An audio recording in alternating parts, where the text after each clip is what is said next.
Well, hello and welcome back to the CUPRA SimRacing Series 2020 as we head to a track we've never raced before in this championship. It is, of course, the Autodromo Enzo Edino Ferrari, more affectionately known as Imola. We put sprint racing, the sprint race format, to one side for this week as it's time to go the long distance, a single 60-minute race ahead of us with a forced pit stop. And if last season is anything to go by, this could be a showstopper. Lewis McGlade alongside me as Rob Wiesenmüller, as always. And Rob, what a tantalising prospect we have today. Hello everyone, hello Lewis. Yes indeed, second race, first endurance race, and I think last season in the CUPRA SimRacing Series, these endurance races were the true highlights. Lots of action, mandatory pit stop, 2 tires or 4 tires, that's the question, and of course, if you change 2 tires at the front or at the rear, so lots of tactical options for the drivers. Racing at Imola today for the very first time, and just before we get into the qualifying session, a short reminder of the point system for the race today as well. The drivers already scored their first points on the leaderboard. Ben Spanky with the maximum 50 points there, and now 20 points on offer in the qualifying and 200 points for the race winner of the endurance race. Yeah, Ben Spanky needs to start scoring some points. Of course, he won the previous race at Nurburgring, is now the only 3-time race winner in the CUPRA SimRacing Series. However, he did disconnect from the first race of the season, so he needs to start scoring points to get back on top of our championship leader, Kirill Antonov. What a surprise it is to see a name like that at the top of the championship, Rob. Yes, and talking about the first race at the Nurburgring, let's maybe have a short look at the highlights from this race so you know exactly what we're talking about. Welcome to highlights for the first round of the CUPRA SimRacing Series 2020. The new season kicks off at the Nurburgring, and it was a surprise pole from Fiducci, who would lead clearly into turn 1. A fantastic launch from him, but between the two teammates of Jack Keithley and Moritz Lerner, there was a little bit of contact on the run down towards turn 1 as Jack Keithley would try and go for the podium straight away. Makes contact with Kirill Antonov. Kirill Antonov just about gets away with it, and Jack Keithley down into 4th place. Florian Haase would try go all the way around the outside of Moritz Lerner. Wasn't quite able to make that one stick, and Verlo was the one that was trying to make a move on him. At the front of the field, though, Adam Pinches would be making a move on Fiducci for the race lead. Going into Michelin, Kirill Antonov quite close behind would also make a dive and get up into 2nd place in the run into the NGK chicane. He would throw it over the curbs and hold 2nd position, trying to make a move for the race lead on Adam Pinches. He would run wide at the first corner and would lose the position on Fiducci again. So Fiducci back up into 2nd place, and Kirill Antonov now under heavy pressure from Jack Keithley, who would throw it down the inside. Unfortunately for Keithley, though, a disconnection would see him out of the race not long after this. Out of the final corner, though, Adam Pinches would win the first race of the season from Fiducci, Kirill Antonov as well. Moritz Lerner would be in 4th place, and unfortunate for him, pole position in the next race would go the way of Kirill Antonov. He'd be leading from Florian Haase, and Ben Spanky was able to make the start this time as they run down towards the first corner. They'd all fan out and try and gain some positions, but it would be Kirill Antonov leading into turn 1. Florian Haase would try and go around the outside of Ben Spanky, but Spanky would be able to hang on. Further back in the pack, we've got Tim Yarshall trying to go around the outside of Jack Keithley. 2 very aggressive drivers. Keithley just able to hang on for now, but certainly a few door panels will be bent in this one. Florian Haase trying to go for the podium. We ride on board with him as he gets a little bit chopped from Ben Spanky there. Going to try and commit around the outside, but that one's not really going to work. And Ben Spanky would live to fight another day in 2nd place as he sets his sights on Kirill Antonov. Further back in the pack, Tim Yarshall would throw one down the inside. A little bit of contact on the rear of Jack Keithley's car, unsettling him. Jack Keithley not going to be happy with that one. Makes contact with them as they leave the arena section. And Adam Pinches was the one to fire it down the inside and gain both positions. David Noj would also try and get by Jack Keithley in this, and then would set his sights on Adam Pinches a lap later. He'd make a little bit of contact on the back of the Hungarian's car and then go for a nice, beautiful cutback going through the next corner. A fantastic move for the race winner here last season. At the top of the field, though, it would be Ben Spanky trying to go around the outside of Kirill Antonov at the first corner. We've not seen anyone do this yet, but here comes Ben Spanky, and he is the only one to make it stick. Kirill Antonov, though, not happy and not content with 2nd place. He would fire it back down the inside into the next corner. A beautiful move from the young Russian. Unfortunately, it wasn't meant to be, though, as on the final lap of the race into the Dunlop hairpin, he outbrakes himself, runs wide, and allows Ben Spanky through. It wouldn't be the final attempt, though, as on the run to the NGK chicane, Kirill Antonov would try and go around the outside. There'd be a touch of contact between himself and Ben Spanky, though, and Ben Spanky would be fired across the chicane. This would give Ben Spanky a slowdown penalty, so we'd have to give some time back through this, but the expert does it beautifully, holds the lead, and comes out of the final corner to take a very well-deserved victory from Kirill Antonov and Florian Haase. That's all for today, though, so we'll see you next round.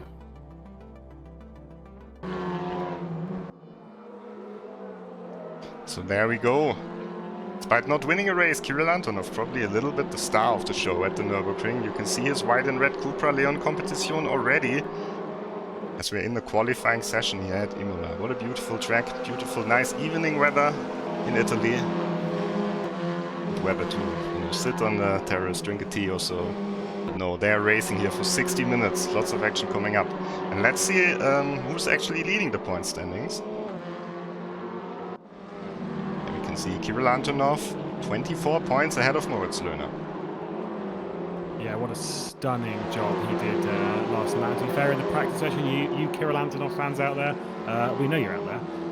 Not only leading the championship, but he was 4th place in the practice heading into qualifying. I also did see some David Noj fans in the chat. He was top going into this session. So this qualifying is going to be pretty tight. Of course, David Noj, the first ever pole sitter in the CUPRA SimRacing Series at Nurburgring last year, and then also having won the second race of the championship. You can see the qualifiers there. That is not the order they did pre-qualify into it, because obviously they're assigned to the cars that they're in, so we all don't get confused. But the top qualifier, Rob, was Ben Spanky, wasn't it? Yes, indeed. This is a number that they have on the window of their cars. Ben Spanky was the fastest one in pre-qualifying. Only driver to set a 49.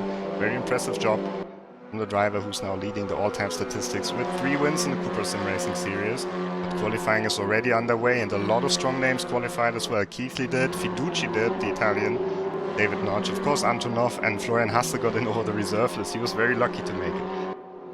Gianmarco Fiducci, what a story. Now comes onto home soil, had pole position last time out at the Nurburgring, and then was not far off a victory realistically. Had a bit of a battle with Adam Pinches for the win there. Definitely for me, the 2 stars of the show last time was Kirill Antonov and was Gianmarco Fiducci. Real impressive stuff, and you can see here we've got Fiducci, who's got a bit of slipstream from Kirill Antonov. Yes, indeed, and it's of course the home race for Gianmarco Fiducci, one of 2 Italians on the grid, because there is an Italian debutant in this field, and this is this man here, Alessandro Ottaviani, for the first time driving in the CUPRA SimRacing Series, for the first time in a RaceRoom competition as well. The car with the number 21. Let's see what we can expect from him. Let's see what we can expect from the top qualifiers here. Ooh, Ottaviani very wide there.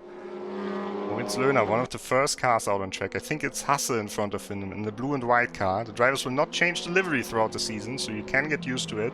Löhner will always be in the bronze and blue car with the number 3. Yeah, and Florian Haase, who's about to set the time. I think he is actually on a time lap, was nearly not on the grid. Rob came very close. We look at Moritz Löhner, who was 4th in both of the races last time out. He won't be looking for a 3rd consecutive 4th place finish as he crosses the line. A 1:50 on my timing sheet, 7:13. We're expecting, based on practice, that to be quite significantly quicker, more down towards the 50.3s.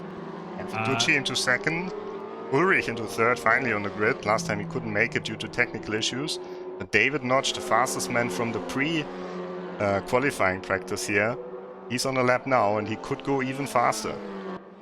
Yeah, to the line he did that 50.382. It was 0.08 of a second quicker than Jack Keithley. Does a 50.495, which is around the margin that Ben Spanky was saying he reckons pole position might have been. I think the qualifying times, the pre-qualifying times, the practice ones, might have thrown that a little bit up in the air, and maybe expecting something a little bit quicker. Snow Shatton Esports driver Gustavo Frigotto, one of the drivers from far across the pond, taking part in the CUPRA SimRacing Series. Fantastic to see such a wealth of nations on the grid.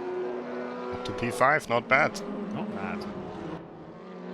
Very nice work. A good 4/10 off of pole position, but considering the first and second sector, you might expect something a little bit more. Here's Jack Keithley. You can take a little look into the cockpit of Jack Keithley.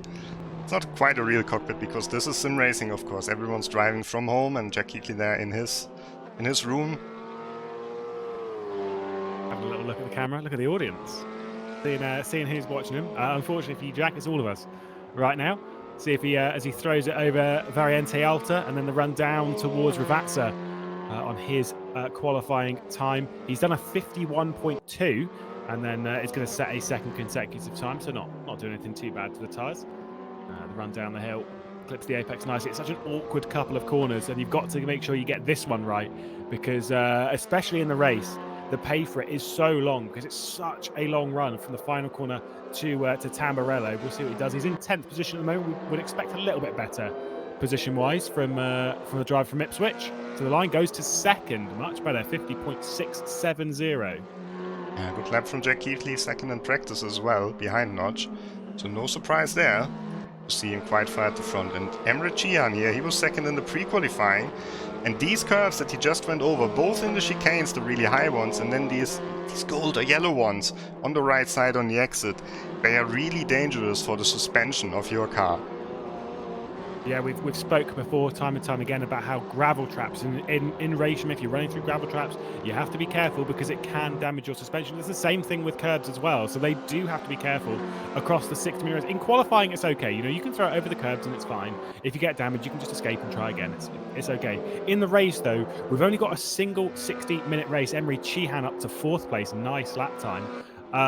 You can't afford to have that. I will note Kirill Antonov, who's down in 18th position at the moment, has yet to set a timeout championship leader, along with the likes of Brandon Abraham, a rookie to the series, has taken part in the British RaceRoom Championship, Juan Manuel Gomez, Adam Pinches, the first race winner of the season, Corentin Ponto and Slaven Stulic, all yet to set a time in the session.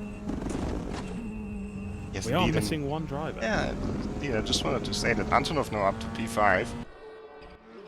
As Cihan also abandons his lap time. You can just press escape here and pretty much beam your car back into the pit lane if you're not happy with your current attempt. But if the timer hits 0, then the qualifying session is over. Yeah, so but not a lot of time left. It's a 1 minute 50 lap. In Formula cars, this is normally quite a short lap, but in these, it does take quite a while to get around. Wow, what a first sector from Ben Zupanek. Mirror Esports looking to do a strong job here. Yeah, Zupanek on his debut in the series as well. Last time it was Sultan Suti from the same team driving in the same livery. This time Zupanek is in the race. The decent middle sector, but not perfect. To be fair, though, considering the gap that David Noj has over Jack Keithley, he's nearly 2 tenths clear. So if he can get a time within a tenth of David Noj, he'll get onto the front row, which will be very, very handy indeed, especially with the run down towards Tamburello for the first time. We'll see what he's doing towards the line. Currently in 8th place, which is still a decent qualifying. It's a 150.893 that he's got on the board at the moment. Is it going to be 2nd place? He's dropped down to 9th. It is 2nd place. A 6.53. Good lap time. Slots a few hundredths quicker than Jack Keithley. Nice work from the Hungarian. And it's really nice work. Didn't expect him to have such a debut here in the series, but we've seen some surprises already this season. It's a great performance. Nice Zupanek. Seems to be the season of the rookies, doesn't it? Well, you know, the people that we wouldn't necessarily suspect would be towards the front, the likes of Kirill Antonov, the likes of Gianmarco Fiducci, who's down in 5th place at the moment. And it's not because the top stars are missing. We still got Keithley, Lerner, Banki, all on the grid. These are all RaceRoom champions. These are all drivers who are consistently at the front of the leaderboards of the championship standings. And still, in this championship here, always a couple of surprises. Maybe it's because of the new car, the CUPRA Leon Competition, which they race here for the very first time in the championship. Of course, this car hasn't even raced yet in real life. So, looking forward to the debut there. WTCR opening not so far in the future. A couple of months away, is it August, September when they do the first round? I think in September, yeah. September, I think it is. Yeah, they have a very condensed calendar. You speak of like the top drivers that we've got on the grid. Here's one, 20th place, Florian Haase, Euronics Gaming, podium last time out. Nearly didn't qualify for the grid, for the event at all. Got on it courtesy of reserve. What is going on here, Rob? Maybe it's just not his track. It's not quite a usual track for a RaceRoom competition. We don't race here so often. Because of the high curbs, because of these many chicanes, you have to drive a little bit differently compared to otherwise. Antonov now, he's on the purple first sector. Had pole position on the way to a potential race victory that was snatched on the final lap courtesy of a mistake to himself that went the way of Bent Banky. Where is Bent Banky actually on the grid? He's down in 10th place, so a bit of a struggle there, and this could be good things for an early championship challenge from Kirill Antonov.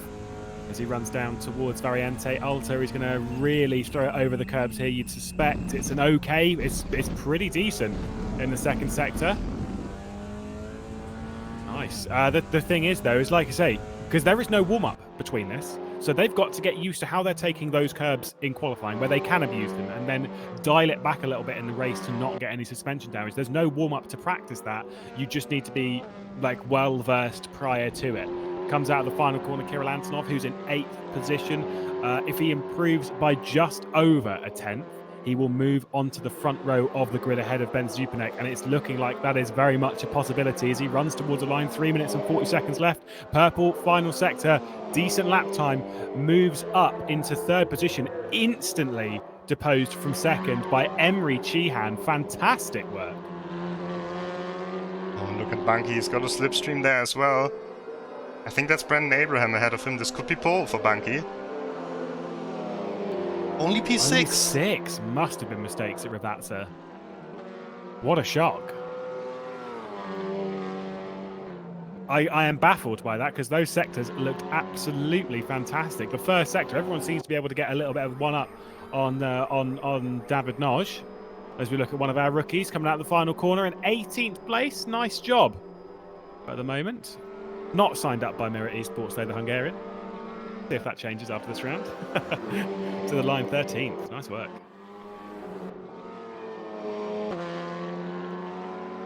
Ooh. Man on form at the moment. Again, we wondered if it could be the year of Jack Keithley. Got up onto the podium before a disconnection in the first race. Didn't have a particularly good second race, it must be said, back at the Nurburgring. Got into a little bit of fisticuffs with Tim Yarshall. Now out of the final corner on the run towards the line. A decent first sector, a decent second sector. This could be a pole position in the final moments. He's got one more lap in him if he can do it. To the line, Jack Keithley on to pole position. You can see he liked that one. 4.51. He is just clear of David Noj. That time that Noj put in right at the start of the session was very, very impressive. But Jack Keithley one-ups that with just 2 minutes to go. A nice lap from Keithley there. Almost his practice time, and no slipstream either. Not working together with Lerner, who's only in P7. Moritz Lerner desperately going to desperately try and not get a P4 again. He doesn't want to be one step off the podium. Of course, a well-experienced driver for Williams Esports. David Noj towards the line for Mirror Esports. See if he can to top the session. I don't think he's going to be able to top the session from this. The first sector's not great. The second sector's all right. The third sector is fantastic, but it's not enough. That is it for him as well. He cannot do another lap. Moritz Lerner going to try and finish his. This could move him, I would say, to P3, but that's going to be it's going to take a monster final sector. We know Keithley was pretty strong in it. Yes, Lerner's taking more of the curb than Keithley did. Let's see if that pays out for him. No, he goes into the pit. Oh yeah, I don't think that was a good lap from him. That's not a line. That's not a good line.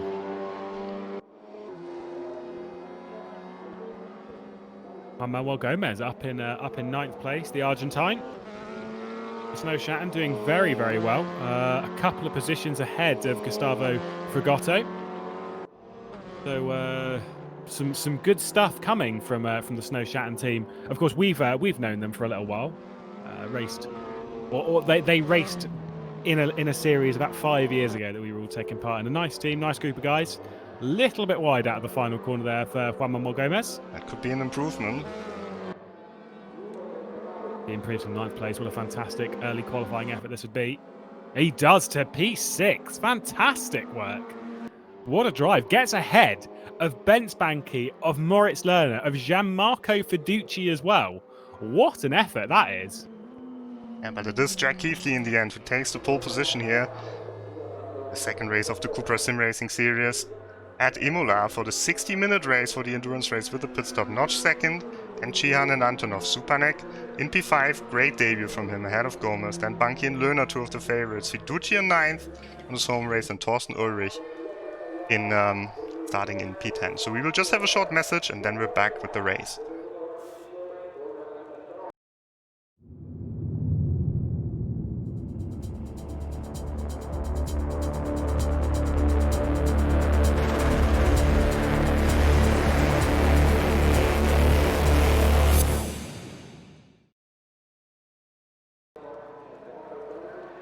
Well, let's get ready to go the distance then. 60 minutes ahead of us and one pit stop that they have to do. They can take 2 tyres, 4 tyres, however they wish, but they do have to come down that pit lane at least once. 20 seconds before those lights come on. Jack Keithley just deposed David Noj for that pole position. This could be a fantastic race. Those of you that didn't join us in the CUPRA SimRacing Series last year, believe me, these endurance races were the star of the show last season. It was fantastic work, and I hope we are going to see the same thing again. Keithley, Noj, Emre Cihan in 3rd, and Kirill Antonov, your championship leader, rolling off of 4th as they take to the start here for the very first time in the CUPRA SimRacing Series at Imola.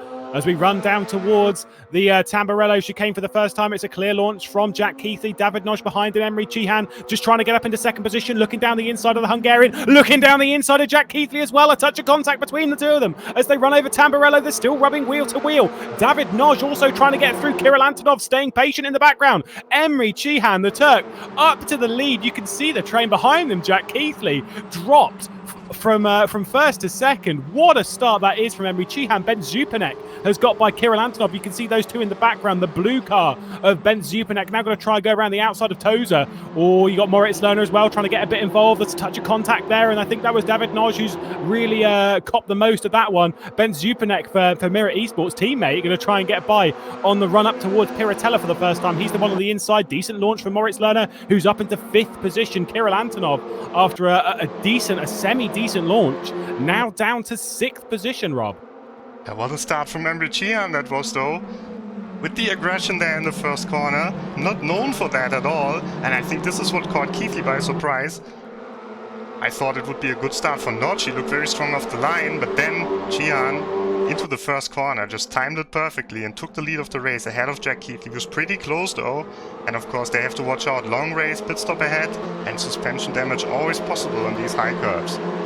Yeah, of course, those of you sat at home thinking, well, is there a potential for a jump start? No, absolutely not. We can't jump start here, so don't panic about that. Emre Cihan is going to be all fine and set. What a launch, and how brave into turn 1 as well, going toe-to-toe with some of RaceRoom's best. We look at Jack Keithley, you can see the expression on his face as they jump to the slipstream to end the very first lap of the race. It's Cihan, Keithley, Noj, Zupanek and Lerner, the top 5. Kirill Antonov, your championship leader, down in 6th place. I don't think he'll be panicking too much as he's still ahead of the likes of Bent Banki, of Gianmarco Fiducci, you know, those ones that he's really fighting for in the championship at the moment. But Jack Keithley, he'll be a bit miffed at that one.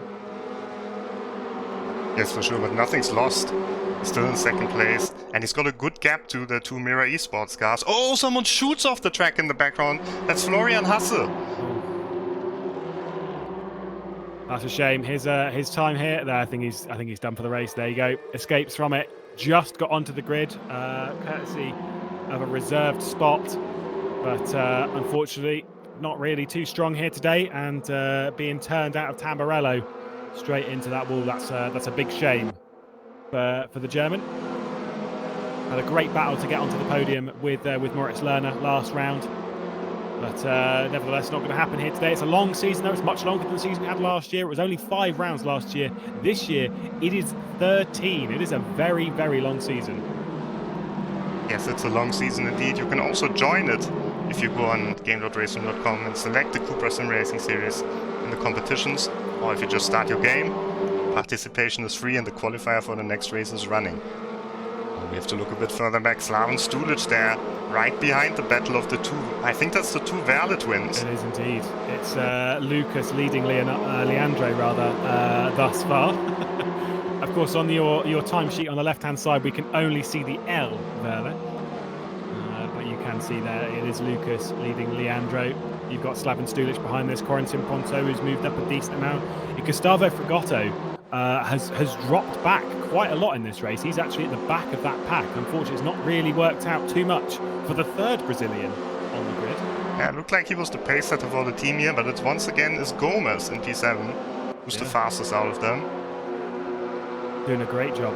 An absolutely fantastic job. We'll keep our eye on Gustavo Fragotto, see if he can move his way up, but he's coming under a bit of pressure from Buchanan.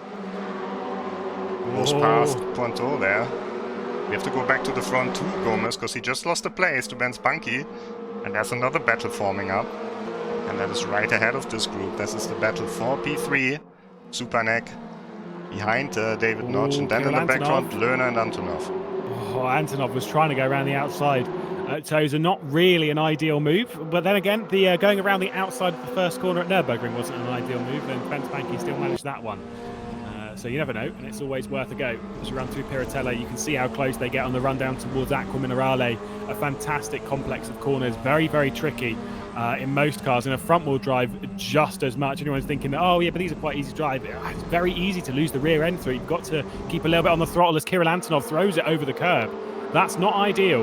On the run down towards Variante Alta, not a great overtaking opportunity. It's such a high-speed chicane as they really launch it over the curbs. Kirill Antonov, oh, he was very heavy over the second one, Rob. Yes, indeed. Lost a bit of momentum there, but I don't think he has damage yet. Still seems to be able to keep the pace. That is the fear. If he's taking the curves that hard. That's the thing with Variante Alta. You don't make the move at Alta. You make the move into Ravazza, but you start that move all the way from Variante Alta. We're looking backwards from Emre Cihan, who's coming under an awful lot of pressure now from Jack Keithley. The 0-1 car, the top qualifier from Nurburgring, was not the top qualifier here today, but nevertheless did a very good job and got that pole position in the actual qualifying session. And now applying the pressure to the back of the Turk, Emre Cihan, who was second in the pre-qualification coming into this, so showing some extreme speed. We've been wondering when Emre Cihan's going to get a break. We were watching this through the ADAC GT Masters esports qualifier as to when Emre Cihan's going to get his big break. Maybe he hasn't won a race yet. Well, here's the thing, is that in the endurance races in the CUPRA SimRacing Series, the two winners have been Alexander Dornadin, our series champion, and Gergo Baldi. But from the two longer style races. Now, obviously, neither of those two are racing here today, so we're going to get a brand new winner in this endurance format this time out. And why not have it a rookie winner? He's got a long, long way ahead of him. We're not even 10 minutes into this race, and Jack Keithley is very much applying pressure. And if David Nosh and Ben Zupanek, Moritz Lerner all work together behind, they'll close up. Oh, touch of a mistake there from Emre Cihan. Going to come under pressure from Jack Keithley. He's going to have to go to the outside of Variante Alta. That's not really the ideal line. Oh, he cuts back in. A little bit of contact on the rear end. Emre Cihan potentially taking a much shallower line into Variante Alta, but does it justice over the curbs and just manages to hold on at least for now. Yeah, Keithley lost a bit of time there. You can see the frustration. He's angry about that. Cihan closed the door pretty late, but so far so good. Everything fair so far. Very fair race, I have to say. Don't want to put the commentator's curse on it though. It's easy to do. There's not much separating them, and like you say, David Nosh, Ben Zupanek are coming in, and Jack Keithley knows it. If he wants to win this race in the easiest way possible, he needs to get that move done ASAP. I think he believes he is a fair amount quicker than Emre Cihan at the moment, so desperately wants to get to the front. It's not the patience game that we saw back in Spa and Monza. On board with Moritz Lerner, 5th place at the moment. Kirill Antonov over the back of him, and he's staring forwards towards the two Hungarian drivers. Oh, a little bit late on the apex there for the first part of Tamburello. You can see how much time that's already cost him. This track is all about momentum through the chicanes as we come up towards Villeneuve, and you can't afford to be missing any apex on the early part of the chicanes because they're so very important. Jackie Stewart once said the exit of the corner is much, much more important than the entry, and all with the chicanes, how apt is that point? That's definitely true here. Oh, Thorsten Ulrich. Who was that he made contact with? That was Gomez. Yeah, touch of contact between the two. And Thorsten Ulrich has got ahead. Fiducci as well in the white and black car trying to take advantage of this. Some feisty racing at the back end of the top 10. As Adam Pinches as well is going to try and get past Fiducci. Oh, is someone going to try and make it stick around the outside? You've got Juan Gomez looking down the inside of Torton. He went for a slightly later apex in the first part of Aqua Minerale to maybe go down the inside. Didn't quite work. Look at how placed these are, Rob. I just had to jump to the leaders because it looked like Keithley was trying to move. But Chihan is still in the lead. You have to follow the battle for the lead, of course. Emre Chihan leading. It has happened before that he was leading a race, but I think this might change now. Keithley has the inside for the last corner. Forceful move. Takes the position. Nice move. Jack Keithley in the lead of the race. Yeah, Emre Chihan, look at this. He's trying to break the slipstream. He's trying to weave and duck, not to block necessarily, but just to break that enormous slipstream, because Emre Chihan is coming straight back and he is dragging David Nosh and Bent Zupanek with him. We'll see if he can try and make a move. Jack Keithley's going to hold the inside towards Tamburello. Oh, touch of contact between the two as there's just a little touch of a kink as they throw it over the curbs. Jack Keithley just manages to hang on from Emre Chihan. That was pretty feisty. All of a sudden, Notch is in the battle as well. So is Zupanek, so is Lerner, and so is Antonov.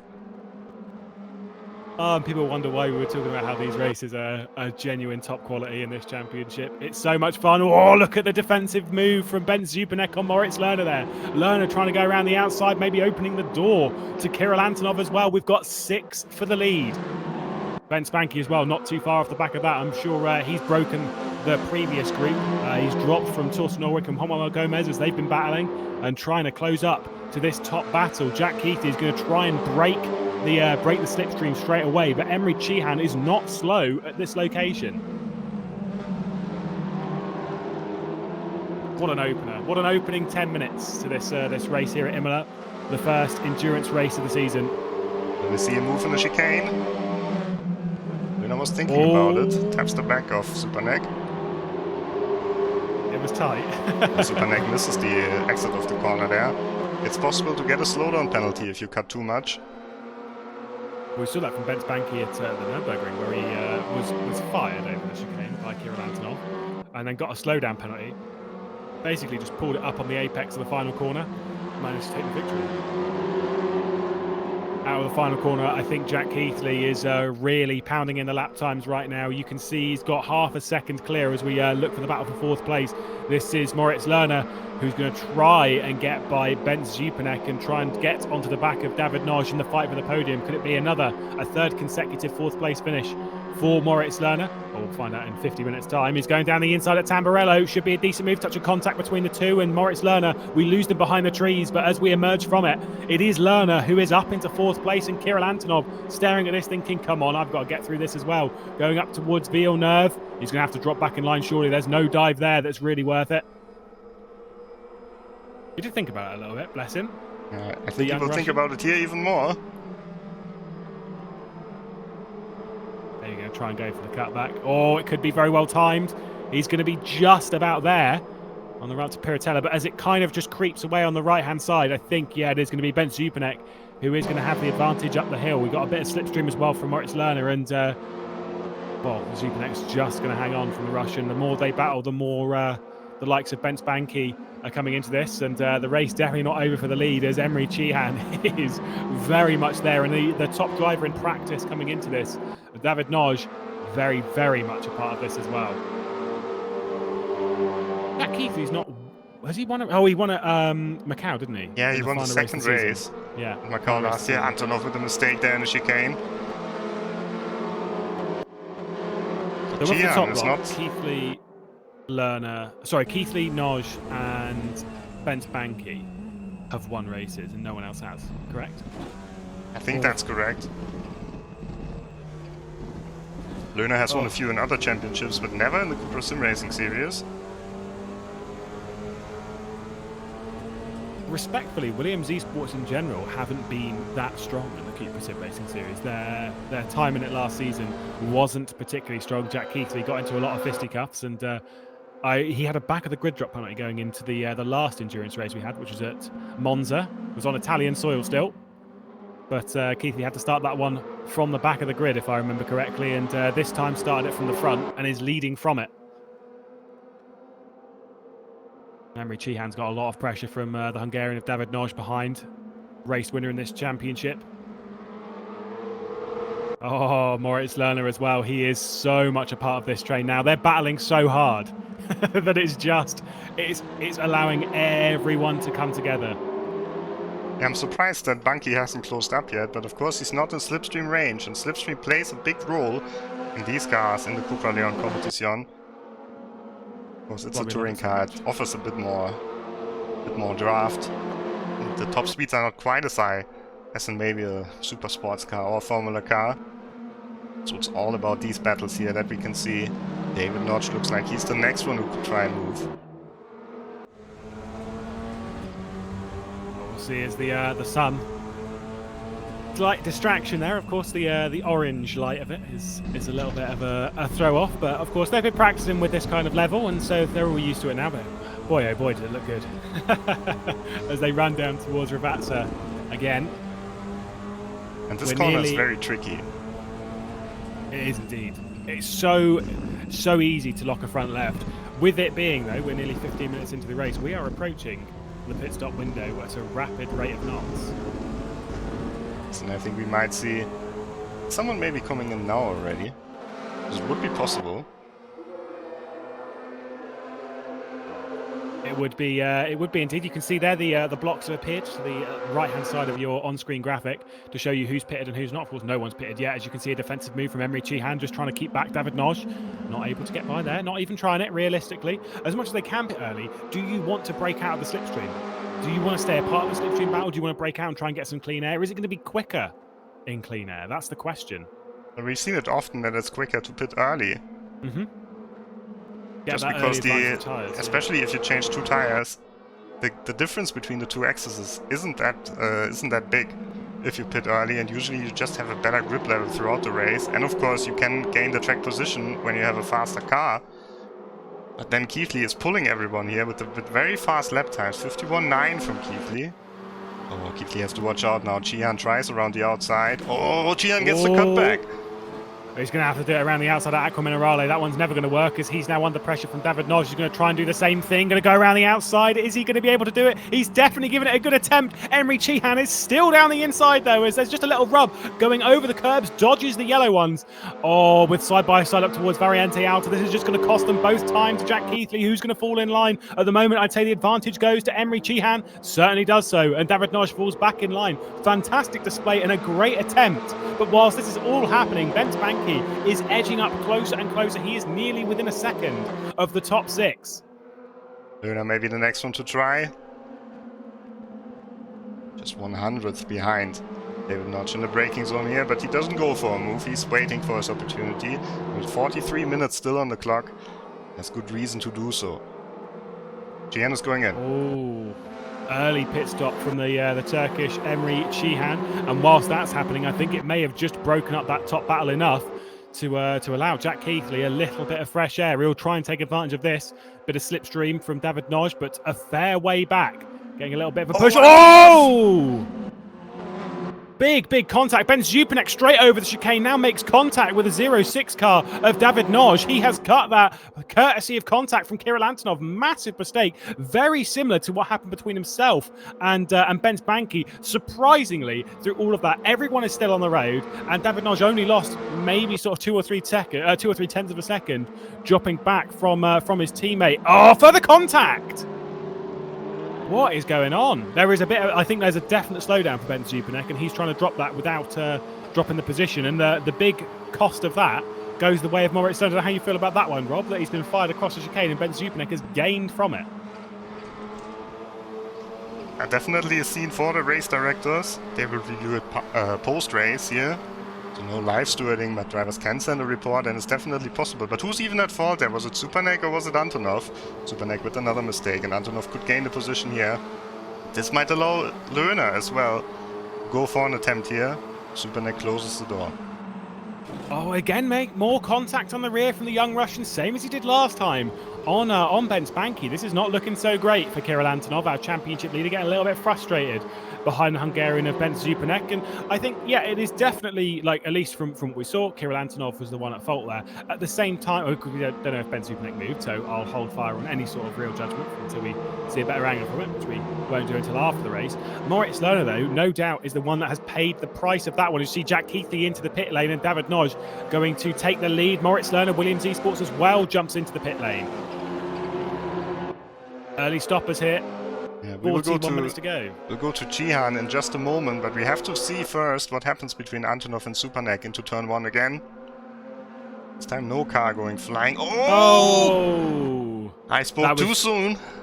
You did. You were literally... That is the commentator's curse right there. I'd say for me that was Supernek squeezing a little bit. At least from my angle. Ben Spanky's going to gain the position on the Hungarian on the run down towards Villeneuve.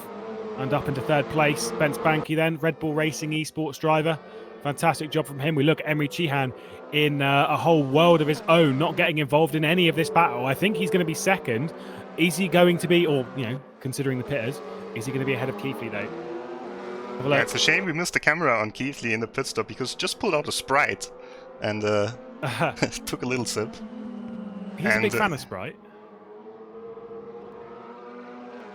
I'm sure he's not got an endorsement deal from them yet. Keithley keeps the lead, but Cihan's gotten very close. And there's less pressure from behind, courtesy of all of that mess that happened. He's well ahead of Moritz Lerner, and I think when David Noj comes into the pit lane, he'll still be comfortably ahead of him. This could be very, very good for Emre Cihan. Jack Keithley maybe feeling the pressure a little bit in the Italian sun. Crazy racing towards the top though. I see Torton Ulrichs right on the back of Ben Supernek as well as they head through Piratella.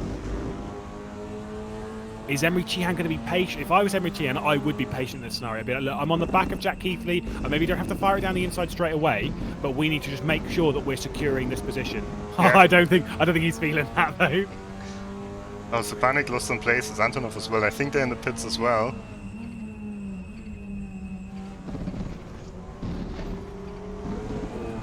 Very much over that second curve. Emre Cihan's going to lose a little bit of time.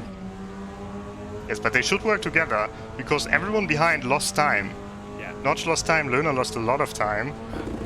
That said, Emre Cihan doesn't know that. Well, he knows what Lerner lost because Lerner has been in the pits. But yeah, the thing is though, is I don't know if he's really aware. Like he won't be aware of the whole situation. Of course, I don't expect he's going to have like a race engineer, his Zupanek. Just leave his box now. Well ahead. There must have been something that happened there. Where's Kirill Antonov going to come out in comparison? Leaves the pit lane now. There's Keithley. There's Cihan. Now it's going to settle for Emre Cihan. He's going to realise where everyone is.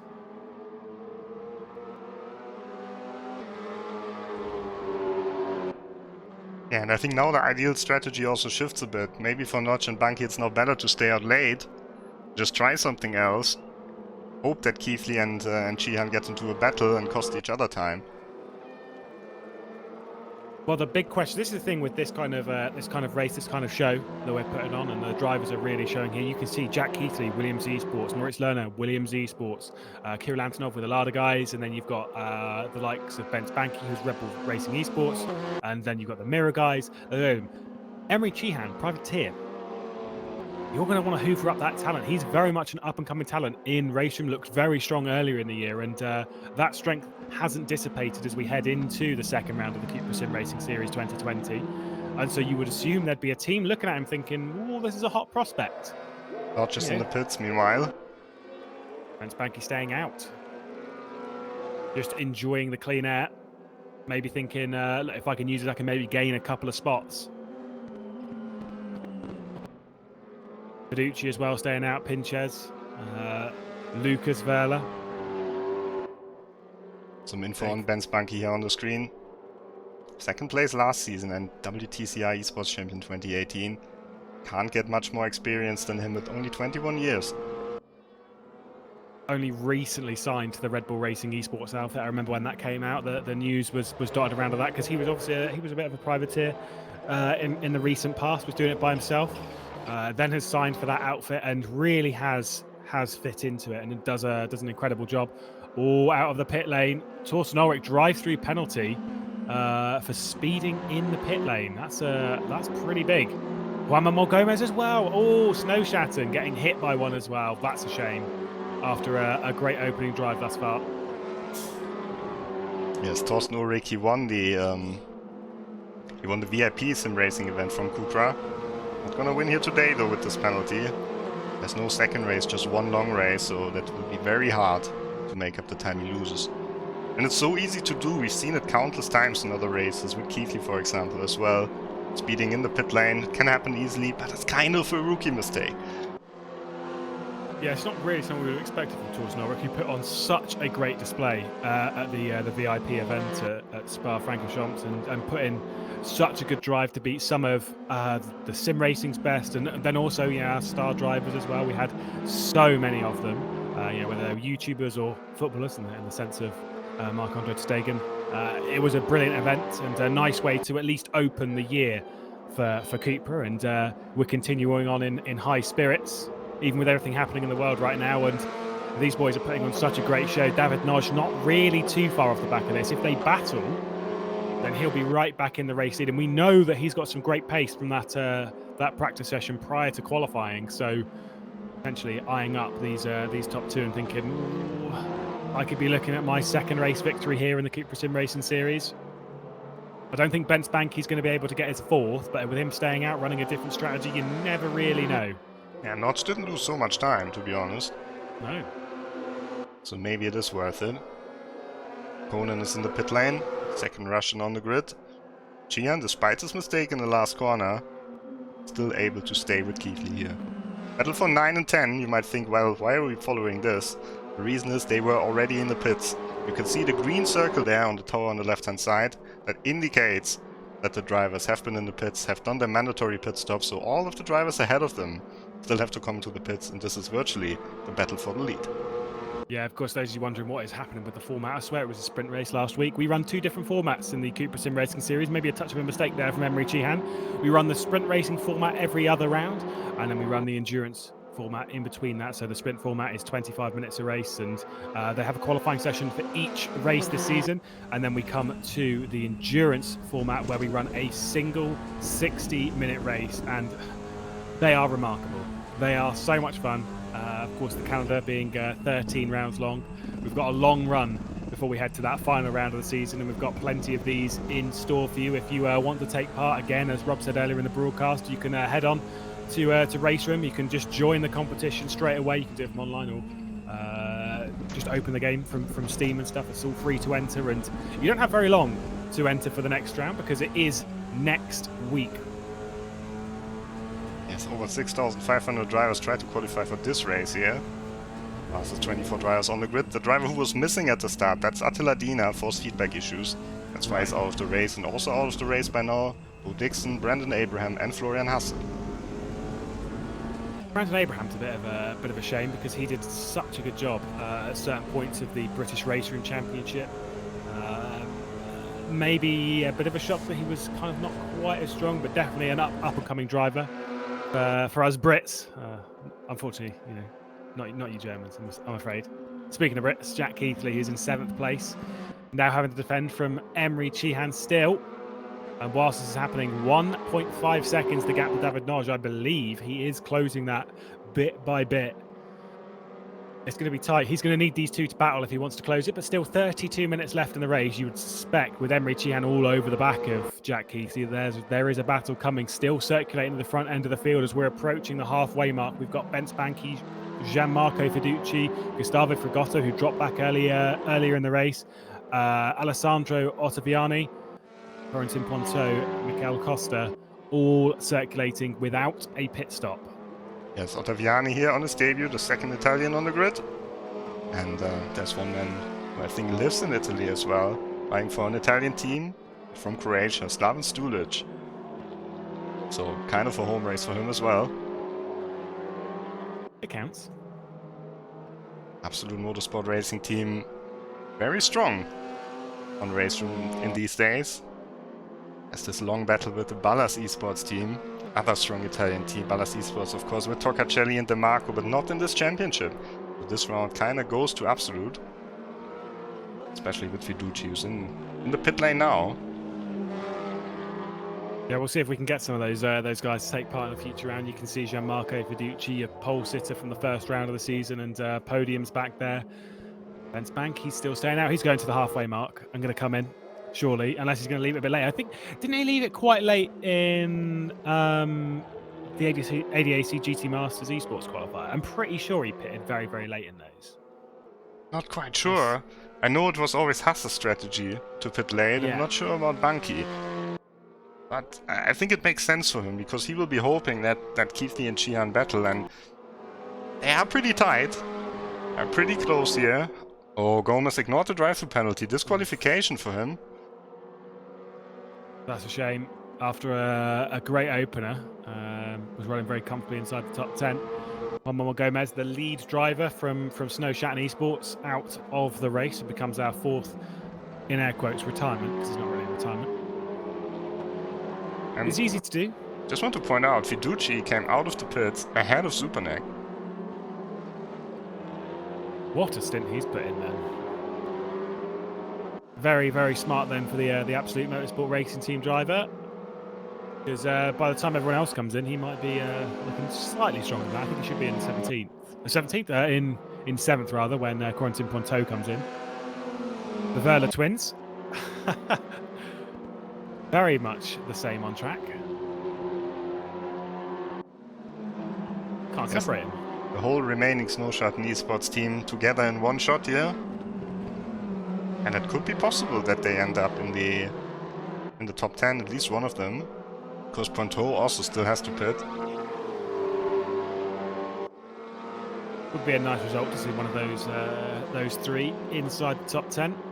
Of course, the third one in shot, Gustavo Frigoto, also a Snow Shatton driver. All three of them from Brazil. As we really do reach that point in esports and sim racing where it's very much an international, a global championship. And we've got Leandro going down the inside of Lucas Verla, and now gets that position done. Now he's the one in the top Snow Shatton battle, just outside of the top 10. We'll see if Corentin Ponto comes out behind him. I think he may well do so. He will. He's moving again. Becomes the battle for the top 10 then. As there's Ponto in the background. Nice move from Leandro. Oh, that was not so nice. Could you be cut away from that right time? Oh no! That was going off. Keeps his foot in though. Gustavo Frigoto is going to gain from that as the Snow Shatton battle really does heat up. Bence Bank stays out in all of this. 39 seconds clear of Jack Keithley. Yeah, he had about a 19-second gap to Ponto when he came in. And Ponto is now, compared to Keithley, definitely over 19 seconds back. Yeah, well over. So I don't think Banky will come out very far ahead. Nothing changes. I think Banky might come out after this just behind Kirill Antonov, which would be the same place that he was when he came in. No, before like everyone came in. Yeah. We'll have to wait and see. I don't think it's exactly the right move for Bence Banky to take a victory, but his pace at the latter point in the race might be fairly decent, although you did speak about the difference between the axis of tyres. So the front tyres will be brand spanking new, and the rear tyres won't be, and what sort of instability that will cause on the car as Jack Keithley continues to lead. With them pitting earlier, the difference between the front and rear tyres, as you were saying, is less different. The car's more balanced. It's close to what it would have been at the start of the race. So as much as you're going further on the front tyres, the balance kind of remains a bit more predictable and a bit more like what you've had in practice. Oh, we lost Keithley's camera signal. Let's hope it's not another disconnect coming up for him pretty soon. Would be a tragic start. He's had a few disconnections on RaceRoom recently, and hopefully he can get his issue sorted. I think he's got one very big issue, though, when it comes to taking victory this afternoon, as Sheehan is not holding back right now. There is some impressive pace coming from the Turkish driver. What a fantastic turn of form this is for Emre Sheehan. His camera signal is back, but that's it must be. He probably doesn't know that it dropped out. But it's definitely scary for us, because we've seen it before a few times that Keithley has these connection issues. I was a bit surprised that he wanted to participate as a camera car, given the history, but we're still holding on to P2 here in the race, but it is actually the lead, because Bunky still has to come into the pits. And he's losing more. I think he might be in the pit lane now. I believe he is in the pit lane at the moment. There he is, and comes to a stop in his box. Going to change those front tyres, and we'll see where he comes out in comparison to the leaders. I believe he'll be behind Antonov, but potentially ahead of Fiducci. We can see Jack Keithley there. Connection back and stable, at least for now. Emery Cheehan. Oh, he doesn't care. He does not care about Jack Keithley's connection, about his about anything to do with that. He's just looking for one thing this afternoon. That is his first victory in the CUPRA SimRacing Series, and indeed in RaceRoom competition. They're going to fly by Ben Spanky, who is just leaving his box now. You can see his box has already gone green in the top right, or top left rather. So he's finished his pit lane.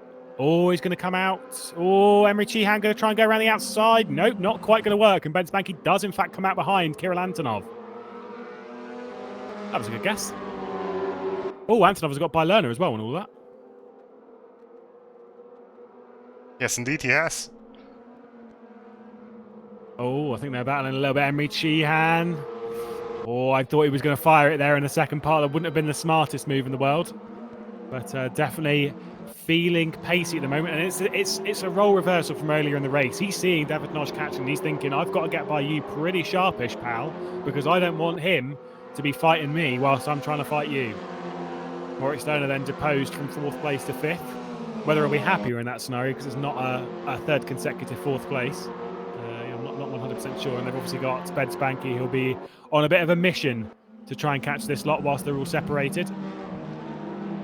Of course, the battle between Antonov and Lerner, that's basically the battle for the championship lead.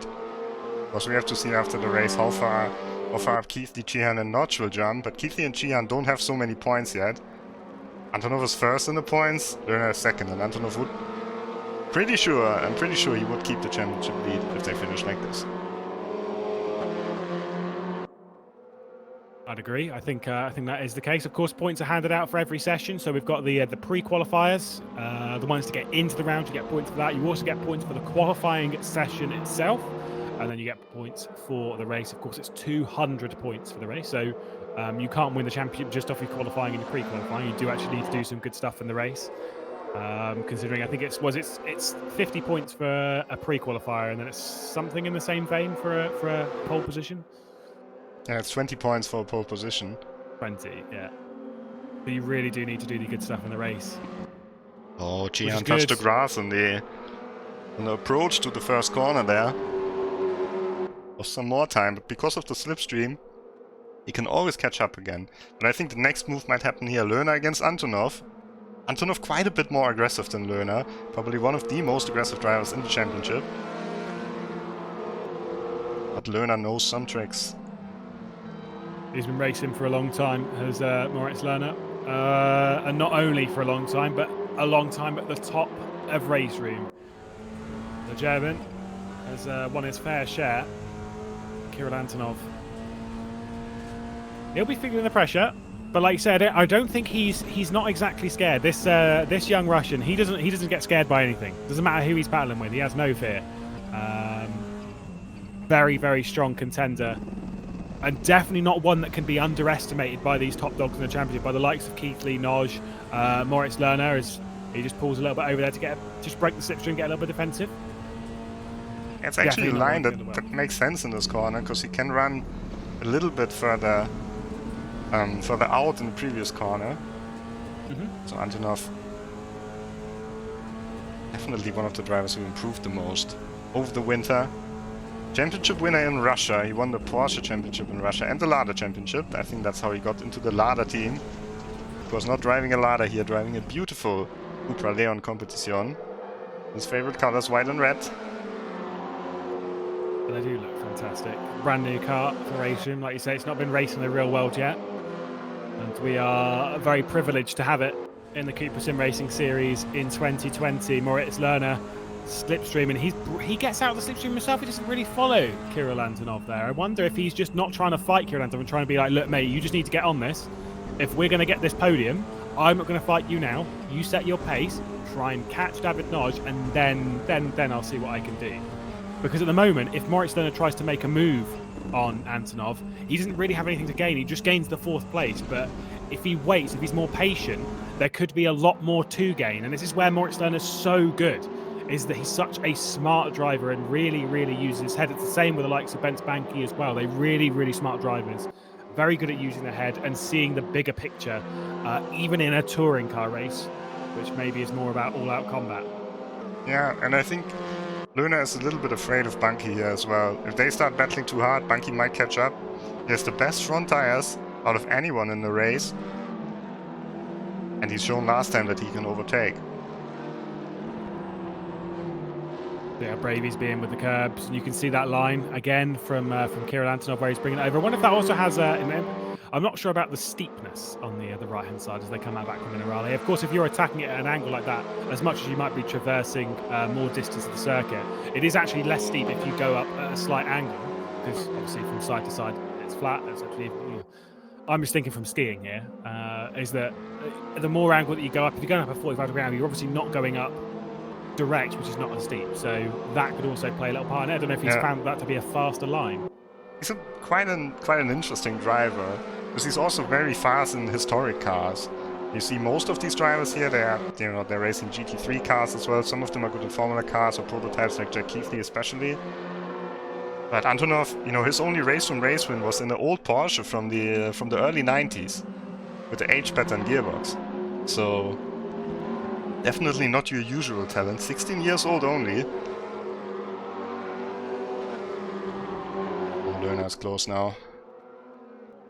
It is a bit of a surprise. You can see how close. That's the thing, is that I think if Lerner wanted to actually make the move straight away, he would have been looking down the inside there, trying to get him offline.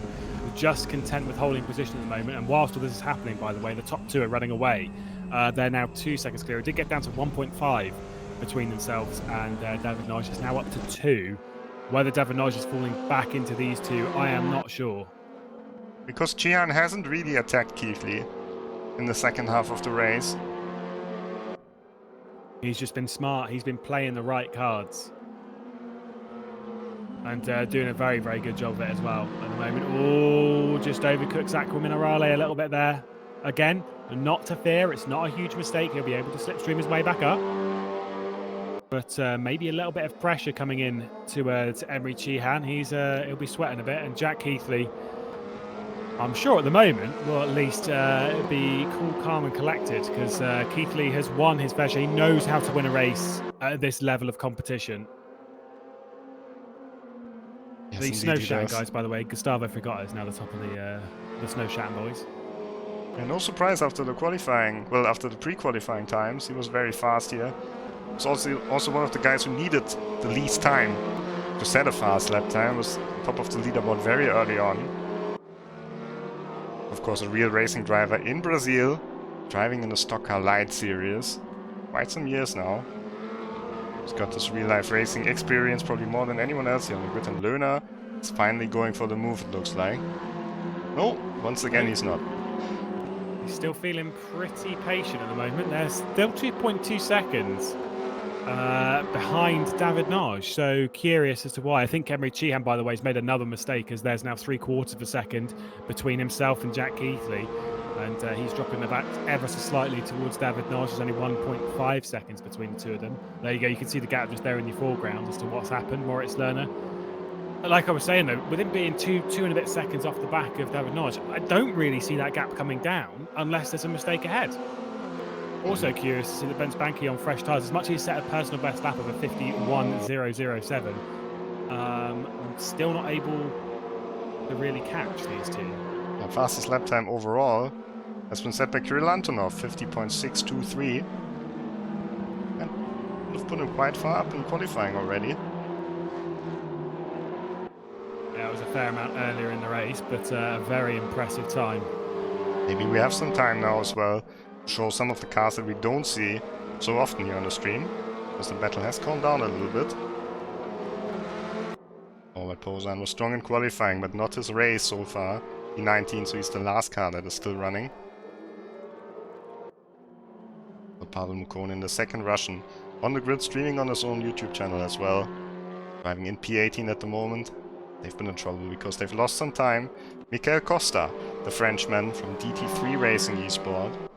That's the team that Karel Vega used to race for, in P17 on his debut. And then a very close battle, Slaven Stulic versus Corentin Ponto. Maybe wouldn't expect Slaven Stulic or Corentin Ponto, to be fair, to be this far down the order, but it shows the strength of the CUPRA SimRacing Series in 2020. And Slaven Stulic, a very aggressive driver. He was definitely thinking about it there, to lob one down the inside.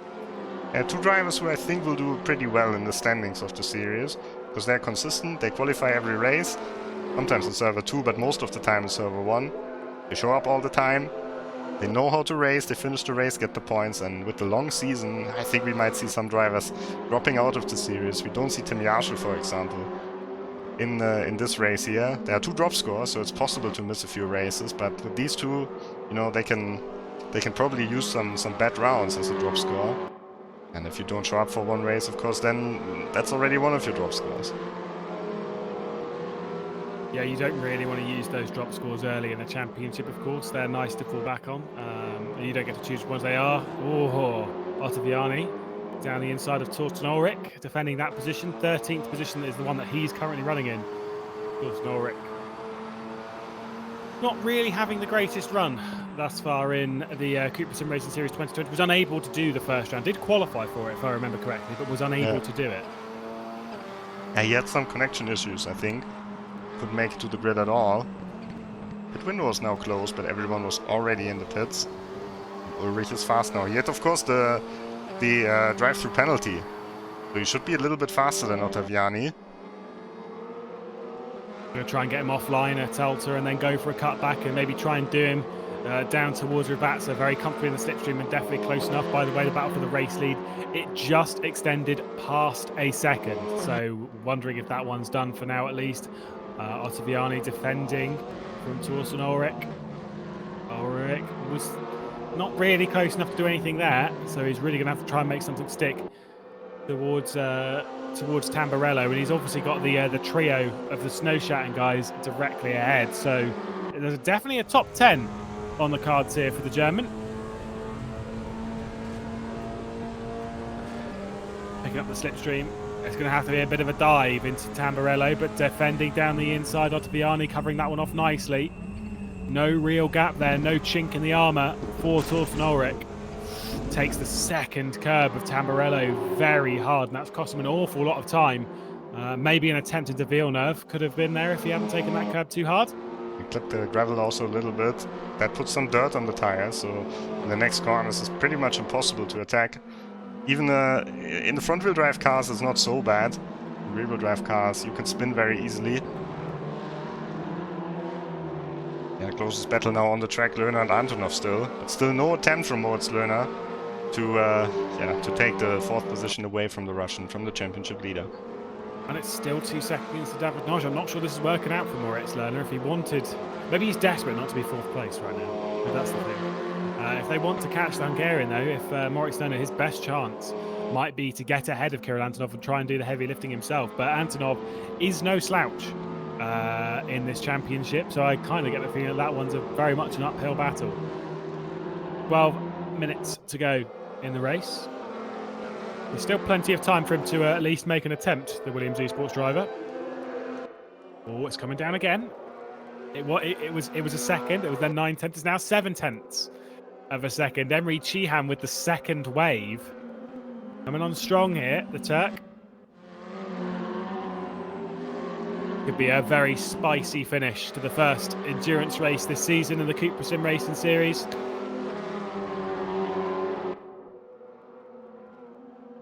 Moritz Lerner just not quite close enough. The closest battle at the moment on track, by the way, is P10. We're just we've got Lucas Verla, who's just on the back of teammate Gustavo Frigotto. Frigotto looked like he was going to become the strongest of the Snow Shatton Esports drivers, but wow, ever since we were talking about that, now it's come under pressure immensely from Lucas. Leandro 3 seconds off the back of this. as we've got Torsten Ulrich, who's going on the move. Touch of contact into Villeneuve as Ottaviani's going to be fired across the chicane. No, he's not. Good hands. Alessandro Ottaviani keeping Torsten Ulrich at bay. Very nice work. Some good car control there.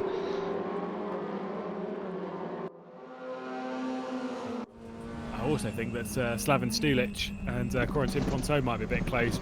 Gap for the lead, down under half a second again. What a stunning effort this is from Emre Cihan. Everything that Jack Keithley has thrown at him, he has batted back. With less than 12 minutes to go, nearly 10 minutes to go in this race. I believe it'll be 6 laps come the completion of this one. 6 laps for Jack Keith to hold on, 6 laps for Emre Cihan to maybe find a way through the Englishman. Very, very experienced in sim racing, been in sim racing for, well, at least a decade, has Jack Keithley. But if you're Emre Cihan now, how do you do it? Like, even if you get close enough, where do you try it? A great question. Torsten Ulrich, by the way, has got by Corentin Ponto. Where would you find a move on a driver like Jack I think Keithley? Ottaviani has gone past Werner, actually. Oh, he's had a mistake. Leandro Vela's had a mistake at the final corner. That's what's cost him a position on Torsten Ulrich. Now Torsten Ulrich's going to be setting his sights on Ottaviani. Then we're going to try and find his way through. Still the top 10, very much going the way of one of the Snow Shatten drivers. I would have expected Torsten Ulrich to be able to close that gap, but now it's 5 seconds to get into the top 10. 5 seconds in 10 minutes and 6 laps. I think not. Oh, and there's still Ottaviani as well. Exactly. Anyway, less than 10 minutes, so let's focus on the battle for the lead. You know, the Kirill Antonov and Moritz Lerner thing will happen exactly when we're not looking at it, so apologies for that. We'll keep our eye on it as best we can. Jack Keithley there, you can see his actual person on the right hand side of your screen. That is Jack Keithley, Williams eSports driver, has been at that outfit for a good year or so now, after having left ACR Zakspeed and then joined that outfit alongside the likes of Moritz Lerner and then the Kuba Brzezinski, Nikodem Wisniewski.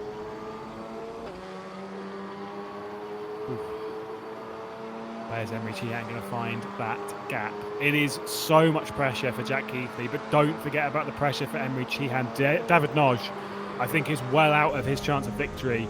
You're looking for a potential second victory for Jack Keithley and a first one for Emre Cihan in the CUPRA SimRacing Series. As we said before, it'll be Emre Cihan's first victory in RaceRoom competition if he can get it done. Oh, he is pushing so hard though, Rob. This once again went over the gravel there. Watch out here, but it's a bit of a cut even. It doesn't really help in this corner to go too far over the inside, because you get a weird exit.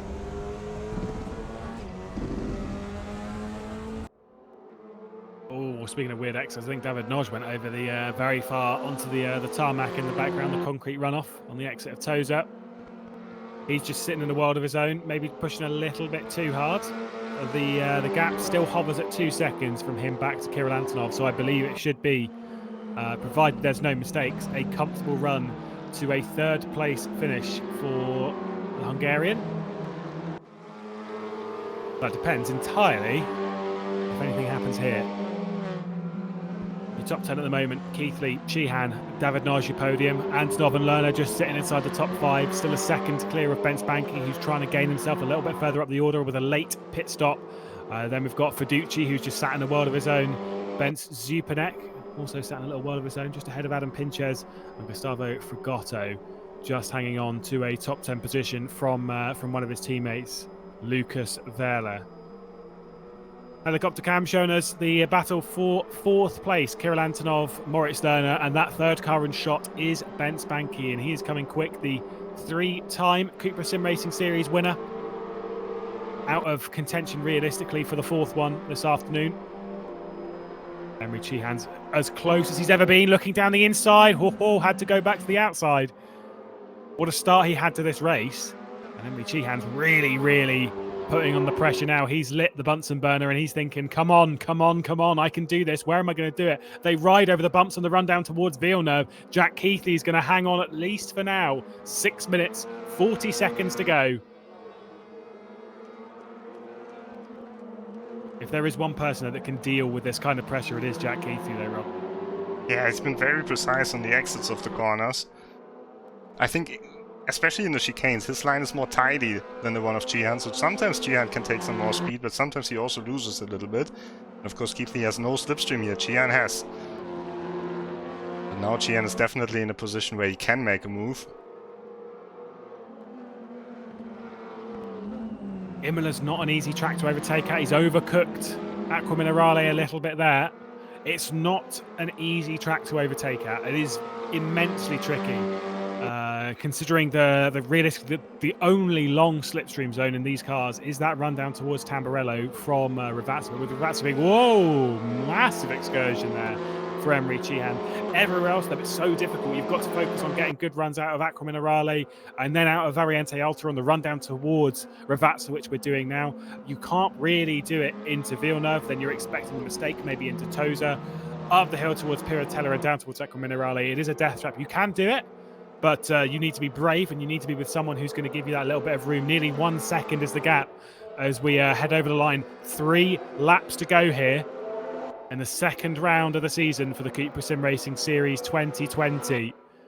Jack Keithley looking to be the third different victor of the season. Emery Chihan is the only one that can, well, he can become the third different winner himself, but the only one that can really stop Jack Keithley at the moment is David Noj, and the likes of Kirill Antonov and Moritz Lerner are a bit too far out of it. Here is the Mirror Esports driver. Yeah, I'd say he's done a very good job. Very good job. Yeah. And he's not in a bad position in the championship. He's 6th going into the round. Yeah, and Hasse, who doesn't score any points in the race today. Also behind Fiducci and Pinches. Fiducci in a good position. Ooh, Lerner and Antonov. I think there might have been a... nearly. There was a little change there. And look at how much Bence Banki's in this. He's definitely looking for that position now, is Moritz Lerner. Oh, touch of contact on the brakes as Kirill Antonov just brakes maybe a touch early into Piratella. It's just put him offline. Maybe the inside line's going to be open for the German driver. If it's not, Bence Banki's having a look. The battle for 4th place very much on here, Rob. Yes, and Banki with the late strategy. He should have the quickest car at the moment. Maybe he can work some magic. He's got a lot of work to do, though. A lot of work to get by these two. You've got Moritz Lerner with all of his experience, and you've got Kirill Antonov with all of his aggression. To get by, if you want 4th place, would be important for him. Like we said before, he needs to recuperate as many points as he possibly can after a disconnection in the first race. Wouldn't even take to the start in that first race of the season. Was originally going to run off, I believe, 3rd after qualifying well. And then, of course, victory in the second race of the season. Who he had to beat for that race, though, it was this man, Kirill Antonov. And it was only a mistake from Kirill Antonov that really gave it to Bence Banki. If there wasn't that mistake, I wonder if Bence Banki would have been able to do it. 1 second, the gap between Jack Keithley and Emery Chihan, I think Jack Keithley is really firing this one up the road now. And if Lerner wants to make a move, now's the time. There's only 2 laps to go. You're absolutely right. Surely he can't leave it until the last lap. He's got to do it before then. I think he should do it now and then hope that Banki tries to go through as well. Yeah, correct. What I would attempt to do, but then that's all good on paper, isn't it, Ron? doing it for real, that's where things get a touch difficult. And maybe he's happy with 5th, but honestly, who's happy with 5th? If you can get 4th, that just sounds so much better. I mean, my fear would be more Bence Banki behind. If I'm, top 5 is great. Top 6 doesn't really have that same kind of vibe. Same with the top 4 and stuff. So he's desperate to get by, just to at least protect himself a position from the fiery man that is Bence Banki behind, the 21-year-old. These two have done a lot of racing in the last sort of 24 to 36 months on Antonov on misses the corner completely.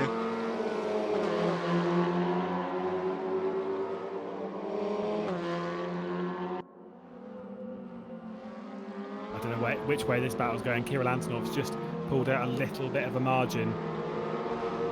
Any mistakes, though, from any of these drivers, and that's the job done for the day. And they've only got one more time around the circuit to survive. Jack Keithley leading away from Emre Cihan, who, regardless, even finishing second, Emre Cihan has put on such a great display to go toe-to-toe with one of RaceRoom's best. Bence Banky now going to try and get himself into the top 5. He's going to have to do it the long way around Tamburello, though. He did it around the first corner. Oh, touch of contact as Moritz Lerner came over just to maybe squeeze a touch too much. Somehow manages to keep it mostly on the road. Kirill Antonov nearly got a bit of a check there for a damage repair. But Moritz Lerner just managed to keep it out of him. Touch of contact.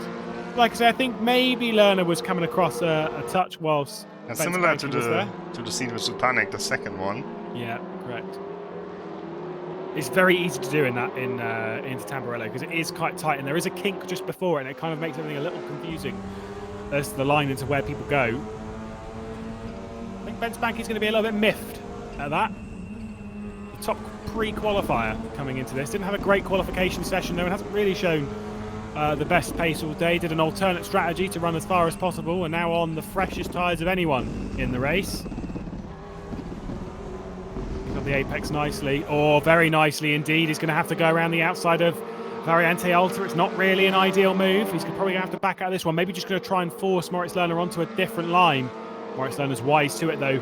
Cuts across. Oh, big take on the chicane though from Bence Banky. Only one realistic more attempt for him down towards Ravazza. We'll keep an eye on this because Jack Keithley's not that far ahead. Don't panic. Is Bence Banky going to be able to do it? Moritz Lerner's defensive down the inside. Bence Banky's going to try and go all the way around the outside. Maybe overcook the corner. It's going to be maybe a touch of contact between the two of them. It's going to be Moritz Lerner on the inside. He's just going to be able to hang on to the top 5 at the front of the field, though, for the second time in the CUPRA SimRacing Series, as alongside Jack Keithley, victorious in the CUPRA SimRacing Series. I think that's Jack Keithley's dad there on the picture as well, who didn't know there's a camera. Great race from Jack Keithley. Congratulations to him. Deserved victory ahead of Emre Cihan, who also had a fantastic race here. Great effort. Great effort. You can see that means a lot to Jack Keithley as well. Emre Cihan and David Noj. Great podium. Great stuff from Emre Cihan. Like I said, taking it toe-to-toe with one of RaceRoom's best, Rob. He's maybe didn't take the victory, but he can't be disappointed with that result. Notch in P3. Antonov in P4, Lerner in P5, and I think Banky was in P6. He already left the server, so we'll wait for the official confirmation of the results. Antonov with a good race, but maybe a little bit in trouble with the stewards after some of the aggressive moves in the beginning of the race. And Lerner not 4th this time, only P5, but still scoring the consistent points that are so important for his championship campaign. Yeah, considering the disconnection from Jack Keithley and from Bence Banky in the first race of the season, I still think that things are going to fall favourably towards Kirill Antonov, who is in 4th. You can see there Bence Banky restored to his position of 6th place. Gianmarco Verducci, Bence Zupanek, Adam Pinches and Fragotto round out the top 10. Good stuff from the Snow Shatton Esports driver to get a top 10 just ahead of Lucas Verla. Nice work from them. Of course, we had a few retirements from the race as well, the likes of Bo Dixon, Brendan Abraham, Florian Harser and Pomo Gomez. More of a disconnection on that side of things. But Rob, that is a nice endurance race to start the season. Of course, we're back in a week's time though. Yes, indeed. Just a short message, and then we're back with the calendar.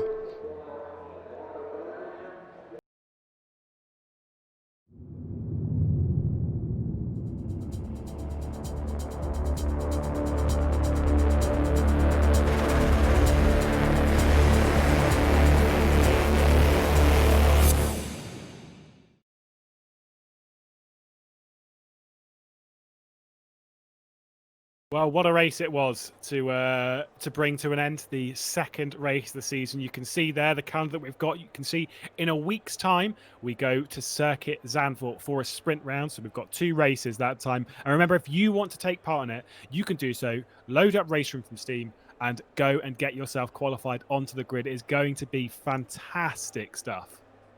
Yes, Zandvoort next time. 2 sprint races and 2 qualifying sessions as well with the Super Pole. Well, not quite a Super Pole, but a 5-minute session where the drivers are alone on track. in the second quali should be interesting. And then, of course, Monza, which is always one of the highlights, the endurance race. I'm actually looking more forward to that already. Should be some great racing once again, as these endurance races always deliver. Yeah, Monza had a great battle last season. But yeah, let's not forget how good the racing could be at Circuit Zandvoort, a tight, twisty circuit. We're going to see a lot of pressure there. You'll have to join us in a week's time, though, same time on Saturday evening. We'll be back. Until then, goodbye.